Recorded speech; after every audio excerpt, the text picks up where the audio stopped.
இந்திய கூட்டணி சார்பாக ஒரு ஆர்ப்பாட்டம் நடைபெற்றது. கலெக்டர் அலுவலகத்துக்கு பக்கத்தில் வட சென்னையில் 3 கோரிக்கைகளை முன்வைத்தார்கள்.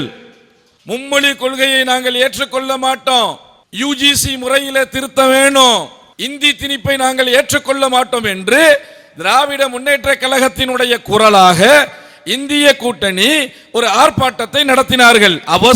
அவசரமாக யார் நடத்தினா? இந்திய கூட்டணி.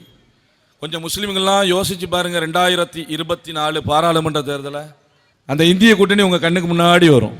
ஏன்னா இந்திய கூட்டணிக்கு ஓட்டு போடலை அப்படின்னு கேட்டால் இந்தியாவில் இஸ்லாமியர்களே வாழ முடியாதுங்கிற லெவலுக்கு நம்மளை கொண்டு போனாங்க. நான் முஸ்லிம்களுக்கு நான் இதை அதிகமாக சொல்கிறேன். இந்திய கூட்டணிக்கு நீ ஓட்டு போடலை அப்படின்னு கேட்டால் இந்தியாவில் நீ உயிர் வாழ முடியாது.